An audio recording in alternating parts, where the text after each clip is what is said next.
नमस्कार, स्वागत है आप सभी का बाजार की चाल में। मैं हूं आपके साथ अखिलेश राठी और बाजार की चाल में मैं आपके लिए एक बार फिर से लेकर आ गया हूं यहाँ पे कृषि फसल बाजार का अपडेट।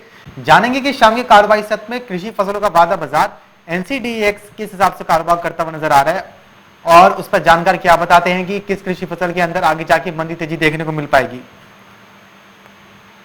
तो जैसा कि हम देख रहे हैं कि आज कैसर सीड का सितंबर वायदा 6090 पर कारोबार करता हुआ नजर आ रहा है। 0.25% की तेजी कैसर सीड के अंदर बनती हुई नजर आ रही है। बीते कारोबारी सत्र में हमने देखा था कि जो कैसर सीड है वो 6700 के भी ऊपर जा चुका था, 6700 के ऊपर का हाई लगा चुका था। लेकिन फिर हमने देखा कि आज कैसर सीड के अंदर एक ऊपरी स्तर से मुनाफा वसूली बनती हुई नजर आई है। दरअसल जो फंडामेंटल्स है कैसर सीड के वो मजबूती की ही और है, लेकिन वायदा बाजार में मुनाफा वसूली देखने को मिली है, प्रॉफिट बुकिंग देखने को मिली है, जिसकी वजह से आज कीमतों में एक नरमी देखने को मिल रही है। ओवरऑल रुझान तेजी की आई है। बात करें चने की, तो चने का सितंबर वादा देख रहे हैं कि 5292 पर कारोबार करता हुआ नजर आ रहा है। बीते सत्र में हमने चने को 5400 का हाई लगाते हुए देखा था। जब से सेबी ने चने पर कुछ प्रतिबंध लगाए हैं तब से हम देख रहे हैं कि चने की जो कीमतें हैं ठीक ठाक ही कारोबार करती हुई नजर आ रही हैं। और दूसरा क्या है कि हाजिर में भी चने की जो डिमांड है और जो चने की जो डिमांड है और जो प्राइसेस हैं, जो कीमतें हैं, वो भी ठीक ठाक देखने को मिल रहे हैं। दरअसल अभी ये जो घरेलू त्योहारी मांग है और अभी त्योहारी मांग शुरू हो जाएगी, जैसे कि शादी ब्याह का माहौल शुरू हो जाएगा, उसके बाद फिर नवरात्रे हैं, श्राद्ध हैं, कनागत हैं, शादी ब्याह हो जाएंगी, जन्माष्टमी है। तो इन सभी के मद्देनजर अभी चने की कीमतों को हाजिर में अभी सपोर्ट मिलता रहेगा। चने की जो कीमतें हैं हाजिर में वो भी अभी ठीक ठाक देखने को मिलती रहेंगी। इसी के साथ बात करें यहां से अगर बिनौला खल की, तो बिनौला खल का सितंबर वादा देख रहे हैं कि 2952 पर कारोबार करता हुआ नजर आ रहा है। 0.25% की गिरावट है। हम जानकार लगातार आपको मार्केट टाइम्स सीरीज के माध्यम से बताते आ रहे हैं कि बिनौला खल की जो कीमतें हैं उनके अंदर अभी एक नरमी वाला रुझान देखने को मिल सकता है।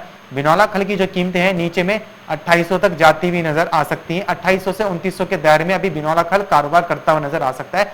एक प्रॉफिट बुकिंग बनती हुई नजर आ सकती है। इसके साथ बात करें यहां से अगर मसालों की, तो मसालों में देख रहे हैं कि धनिया का सितंबर वायदा 8112 पर कारोबार करता हुआ नजर आ रहा है। बीते सत्र में हमने धनिया को 8500 के भी ऊपर कारोबार करते हुए देखा था और धनिया की कीमतों में आज फिर एक प्रॉफिट बुकिंग बनती हुई नजर आई, जिसकी वजह से धनिया की कीमतों में एक नरमी वाला रुझान आज देखने को मिल रहा है। इसके साथ बात करें जीरे की, तो जीरे का सितंबर वायदा 14800 पर कारोबार करता हुआ नजर आ रहा है। बीते कारोबारी सत्र में हमने जीरे को 15800 15900 पर भी कारोबार करते हुए देखा था। फिर वहां से एक प्रॉफिट बुकिंग बनती हुई नजर आई, जिसकी वजह से आज जीरे की कीमतों में एक गिरावट दर्ज की गई और जो जीरे का जो प्राइस है वो 15000 के नीचे चला गया। और दूसरा, तालिबान द्वारा अफगानिस्तान पर कब्जा करने से भी जीरे के आयात पर असर पड़ता है। यहीं से बात करें अगर हल्दी की, तो हल्दी का सितंबर वादा देख रहे हैं कि 8110 पर कारोबार करता हुआ नजर आ रहा है, आधे फीसद की गिरावट के साथ। आज देख रहे हैं कि लगभग सारी ही एग्री कमोडिटीज के अंदर एक ऊपरी स्तर से प्रॉफिट बुकिंग बनती हुई नजर आई है। वायदा में ये जाहिर सी बात होती है कि अगर किसी एक दिन अच्छी खासी तेजी बनती हुई नजर आ जाए, किसी कमोडिटी में जो दाम है वो हाई लेवल पर चले जाए, काफी ऊंचे स्तर पर देखने को मिले कोई भी दाम, तो अगले ही दिन प्रॉफिट बुकिंग बनती ही बनती है। लोग अपना प्रॉफिट बुक करते हैं, सौदा काटते हैं और निकल जाते हैं। उसी का असर आज हम होते हुए देख रहे हैं। ओवरऑल रुझान मसालों में तेजी का ही है, निर्यात मांग जोरों पर है और घरेलू स्तर पर भी त्योहारी और ठीक ठाक जो फेस्टिव डिमांड है वो भी ठीक ठाक देखने को मिल रही है, जिसकी वजह से हाजिर में जो कीमतों को सपोर्ट मिलता रहेगा। इसके साथ बात करें यहाँ पे अगर ग्वार की, तो ग्वार का सितंबर वादा देख रहे हैं कि 9961 पर कारोबार करता हुआ नजर आ रहा है और ग्वार सीड का सितंबर वादा 5826 पर। आज सुबह के कारोबारी सत्र में हमने देखा था कि जो ग्वार है, ग्वार गम और ग्वार सीड दोनों के अंदर 4-5% की गिरावट बनती हुई नजर आ रही थी। बीते कारोबारी सत्र में हमने शाम में ठीक इसी समय अपने जानकार से हमारे जानकार ने आपको ग्वार के बारे में पहले ही बता दिया था, पहले ही अवगत करा दिया था कि जो ग्वार की जो कीमतें हैं उनके अंदर जरा संभल के चलने की जरूरत है, क्योंकि ग्वार की जो कह सकते हैं आपकी फंडामेंटल्स हैं वो मजबूत हैं, लेकिन इतने भी मजबूत नहीं है कि इतनी अच्छी कीमतें देखने को मिले। मार्केट के अंदर एक छोटी सी अफवाह मची कि ग्वार की जो बुआई है काफी कम है। हाँ, ये कहते हैं, कह सकते हैं कि कम है, लेकिन उसका असर इतना पड़ेगा, वो थोड़ा मैनिपुलेटिव वाली बात आ जाती है, यहाँ पे थोड़ी मैनिपुलेशन वाली बात आ जाती है। तो ग्वार में जो तेजी है वो इतनी है नहीं जितनी की बनाई जा रही है अफवाहों के चलते, जिसकी वजह से अभी जो कुछ व्यापारी हैं और जो कुछ किसान हैं, अभी उनको लग रहा है कि ग्वार की कीमतें काफी अच्छी खासी तेजी देखने को मिल रही है, तो ग्वार अभी खरीद लेते हैं। आप अभी हमने ग्वार पर आज एक्सक्लूसिव इंटरव्यू भी लिया है, आप वो भी जाके देख सकते हैं। और हमारे अपने यूट्यूब चैनल पर काफी सारी ग्वार के बारे में जो वीडियोस हैं वो भी बनाकर डाली हुई हैं, जिसमें हमारे जानकारों ने बताया हुआ है कि ग्वार में कैसे कारोबार करना है, क्या लेवल्स देखने को मिलेंगे, तो आप वो वीडियो भी जाके देख सकते हैं। ग्वार की कीमतों में बीते सत्र में हमारे जानकार ने आपको पहले ही बता दिया था कि जिस हिसाब से तेजी बनती हुई नजर आ रही है 6% की ग्वार गम और ग्वार सीड की कीमतों में, उसी हिसाब से गिरावट भी बनती हुई नजर आ सकती है, जो कि हमने आज देखी है। और यही नतीजा है कि कल को 11,000 के ऊपर लेवल दिखने के बाद आज ग्वार की कीमतें 10,000 के नीचे कारोबार करती हुई नजर आ रही है वैध बाजार के अंदर। ग्वार सीड की भी कीमतों में एक गिरावट देखने को मिली है। हालांकि गिरावट के बाद कुछ कीमतें अब सुधरती हुई नजर आई हैं, लेकिन ग्वार में अभी फंडामेंटल्स इतने भी मजबूत नहीं है कि कीमतों को इतना तेजी की ओर ले जाए। ये यहाँ पे थोड़ी मैनिपुलेशन हो रही है, तो ग्वार के जो कारोबारी हैं, जो ट्रेडर्स हैं, उनको थोड़ा संभल के स्ट्रिक्टली स्टॉप लॉस के साथ कारोबार करने की यहाँ पर जरूरत है। इसके साथ बात करें यहाँ पे अगर खाद्य तेलों की, तो खाद्य तेलों में देख रहे हैं कि मस्टर्ड सीड का सितंबर वायदा 8,172 पर कारोबार करता हुआ नजर आ रहा है। रिफाइंड सोया तेल का सितंबर वायदा 1403 पर और सोयाबीन का सितंबर वायदा 8,782 पर। हम देख रहे हैं कि खाद्य तेलों में भी जो बीते सत्र में एक शानदार तेजी निकल के सामने आई थी, वो भी आज कहीं ना कहीं थमती हुई नजर आई है।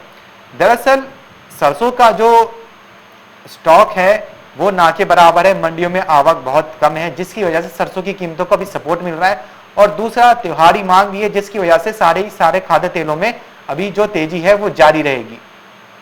और किसानों के अलावा सरसों का स्टॉक किसी और के पास है नहीं, ना ट्रेडर्स के पास है, ना ही तेल मिलों के पास है, सिर्फ और सिर्फ किसानों के पास है, जो कि अभी रोक रोक कर ला रहे हैं। तो सरसों की कीमतों में अभी तेजी जारी रह सकती है छोटी अवधि में। वहीं से बात करें रिफाइंड सोया तेल की और सोयाबीन की, तो सोयाबीन में भी हमने यही देखा है कि जो किल्लत थी सोयाबीन के दाने की वो देखी गई, महसूस की गई पूरे विश्व में, जिसकी वजह से सोयाबीन की जो कीमतें हैं उनमें एक बढ़त देखने को मिली। हमने एमएसपी से 3-3 गुना तक कीमतें सोयाबीन की जाती हुई देखी, जिसकी वजह से सोयाबीन के किसानों को काफी अच्छा मुनाफा भी मिलता हुआ नजर आया, जो कि बहुत अच्छी बात भी है। लेकिन ये त्योहारी मांग की वजह से सोयाबीन की जो कीमतें हैं उनके अंदर एक उछाल देखने को मिल रहा है। अब सोयाबीन की जो क्रॉप है, सोयाबीन की जो आवक है मंडियों में कुछ ही समय में आ जाएगी। दूसरा, अब सोया मील का आयात, सरकार सोया मील के आयात को भी सरकार ने मंजूरी दे दी है, बता दिया है कि 12 लाख टन सोया मील का आयात करेगी सरकार। अब दोनों ही तरफ से सोयाबीन के जो दाम है उन पर एक दोहरी मार पड़ती हुई नजर आ सकती है। एक तो सोया खली की वजह से जो सरकार आयात करेगी, दूसरा अब मंडियों में जो आवक आएगी सोयाबीन की उसकी वजह से जो दाम है उनमें अभी एक नरमी देखने को मिल पाएगी। हालांकि दाम इतना कम देखने को नहीं मिलेगा कि एमएसपी से बिल्कुल ही नीचे चला जाए, लेकिन हाँ 6700 6500 यहां तक भी दाम जाते हुए नजर आ सकते हैं। और अगर आवकें ठीक ठाक रहती हैं तो हो सकता है कि जो दाम है वो इससे भी ज्यादा लुढ़क जाए। अभी हाल फिलहाल में अगर ओवरऑल खाद्य तेलों की बात करूं तो ओवरऑल खाद्य तेलों में अभी त्योहारी मांग के चलते जो तेजी है वो जारी रह सकती है, लेकिन लंबी अवधि में खाद्य तेलों की कीमतों में कुछ एक नरमी भी महसूस की जा सकती है। जो अभी तेजी निकल के सामने आ रही है, हो सकता है कि वो तेजी अब कहीं ना कहीं थमती हुई भी नजर आए। दरअसल इसके पीछे का एक कारण है, वो कारण है मॉनसून।